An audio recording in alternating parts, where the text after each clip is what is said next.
บัดนี้เชิญฟังเรื่องมหาเวชชาดกฉันสิบรรยายยกเทศนาจะสอนเป็นคำกลอนอีสานแลกระแสเสียงสรรเสกฝากเป็นเอกลักษณ์ไว้ผู้ฟังได้ยินตรองยิง ขอเชิญชวนพี่น้องพ่อและแม่สาธุชนหมดสู่คนที่มาฟังให้จื้อจำเอาไว้ ตอนพระโพธิญาณไทยของเฮาเสวยชาติเป็นมหาภเวทท่านได้ท่านสร้างแต่งกุศลนะ บารมีลื่นล้นเต็มเปี่ยมได้บำเพ็ญนับว่าเป็นแนวทางได้ย่างตามงามล้นเน้นนะจังว่าคนใดฮู้กระทำตามนั้นของฮีตหวนลำลึกนึกไว้คนนั้นประเสริฐหลาย นี่หากเป็นชาติไทยที่ยิ่งใหญ่โพธิสัตว์ถัดมาเป็นองค์พระพุทธโคดมเจ้า ฉันสินำมาเว้าจับสำเนาให้เห็นก่อนคติธรรมแทรกซ้อนสิพอได้ไต่ตรองยินนะขอเชิญชวนพี่น้องพ่อและแม่สาธุชนฟังเอาเถิดสิเกิดผลประโยชน์มีพูนเพิ่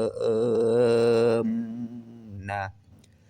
ถ้าสะพรคือกันเริ่มประเดิมมาให้มันม่วน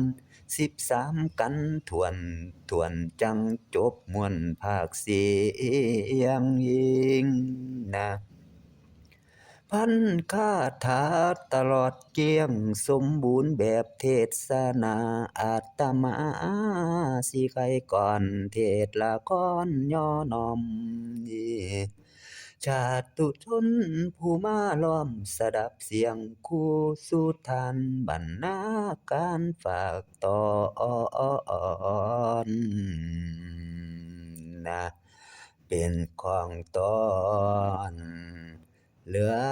งนิทานให้ฟังทอนนะพ่อแม่อยู่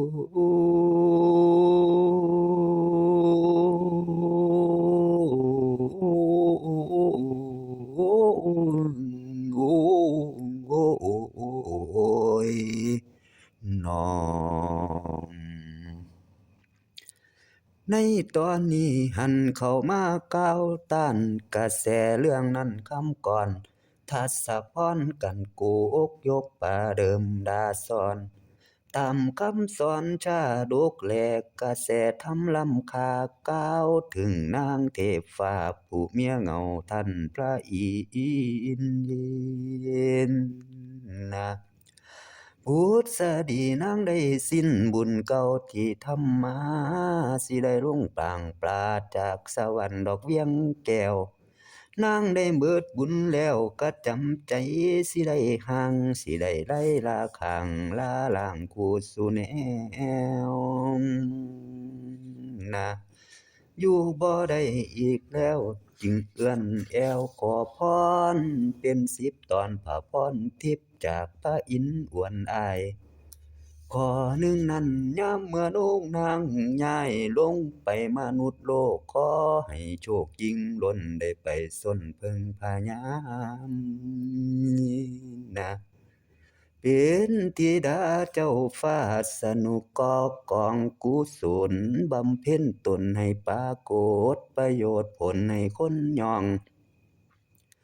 ข้อที่สองงามเยี่ยมดวงตานีละเนตรคือดังตาลูกเนื้ออย่าขาวคุณมัวนินนะผัดนางลิงแลเยี่ยมไผ่มองให้มิ่งเมื่อยทั้งมักทั้งอยากได้แล้วเปิดบ่เป็นนะ ข้อ3นั้นขอให้คิ้วคาดโกงเหมือนดังนั้นขั้นสอน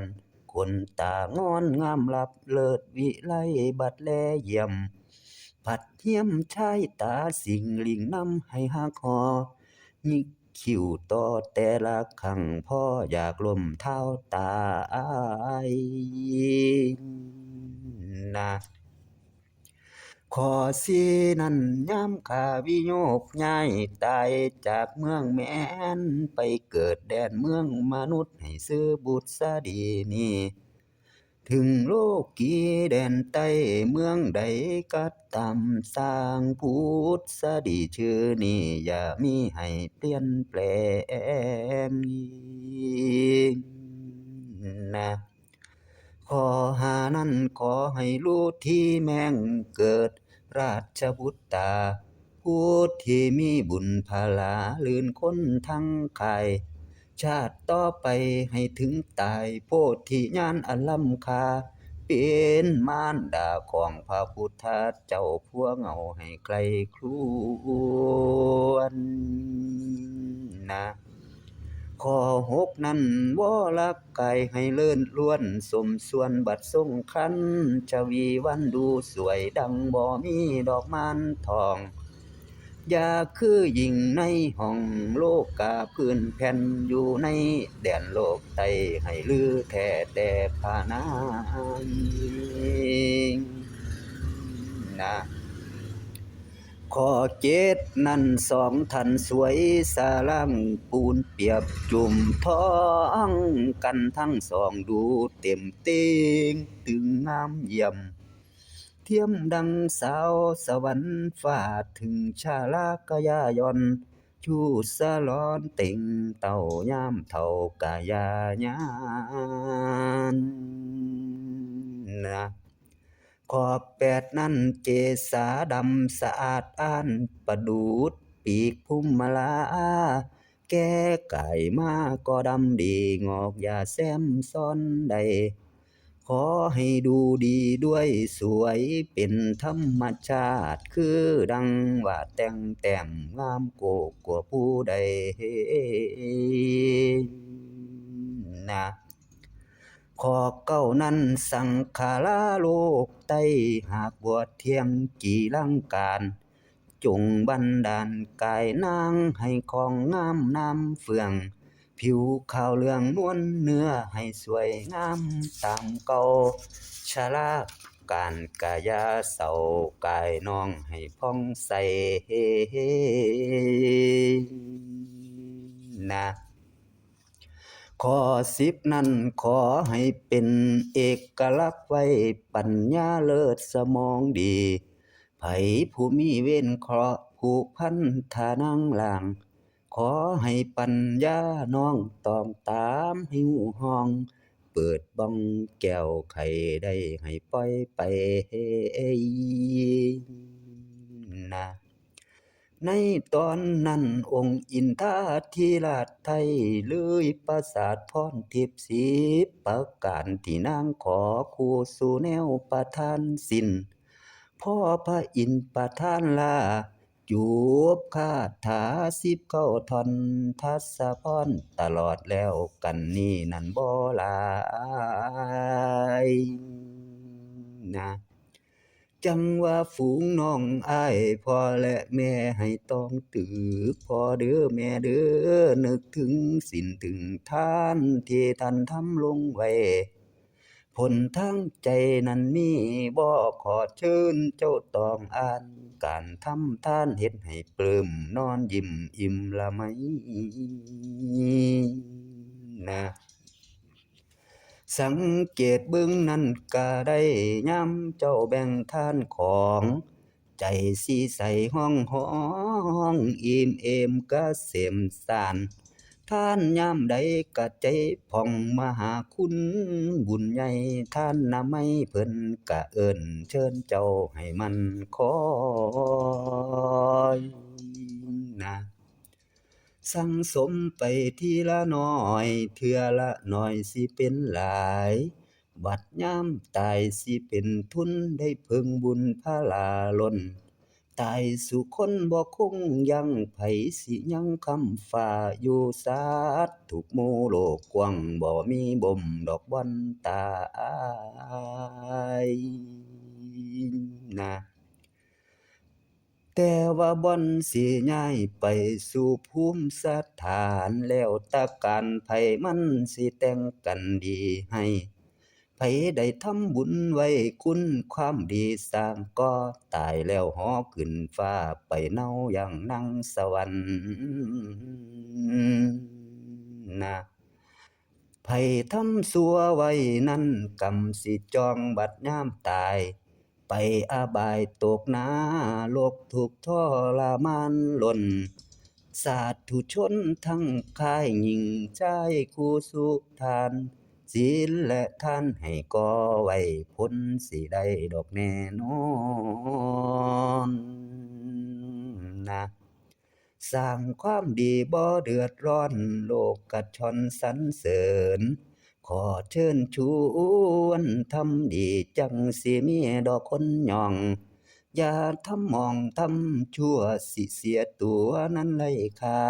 อันร่างกายกายาหาราคาบ่ได้มีไว้แต่ชั่วดีนะสัตว์อื่นๆจังซี้เช่นฝูงหมูวัวควายทั้งพายสารหมูกุนชะโลช้างพ่อแม่เอ๋ยยามมื้อสังขารมั่งหนังงาทั้งกระดูกก็ยังมีค่าบางไข่ได้กูดสุแนวนะบัดคนตายก็แม่นแล้วร่างก็กี่ดอกเผาไฟเลยบ่มีอันใดสิค่ามีน้อขายซื้อ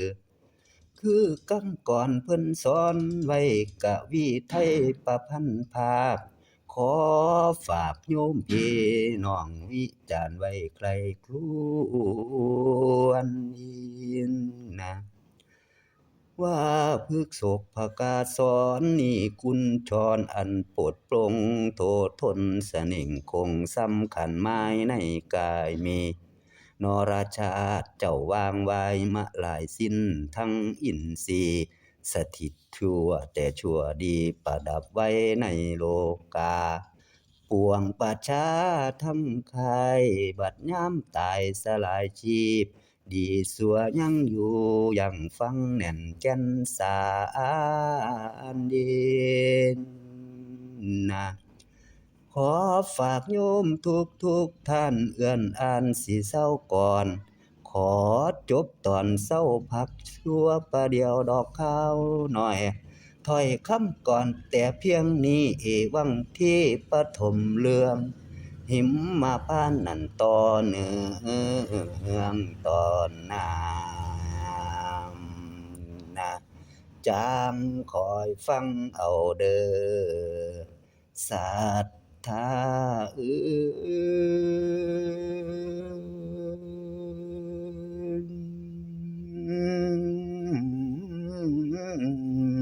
โอ้โอ้โอ้โอ้โอ้โอ้โอ้ยนอ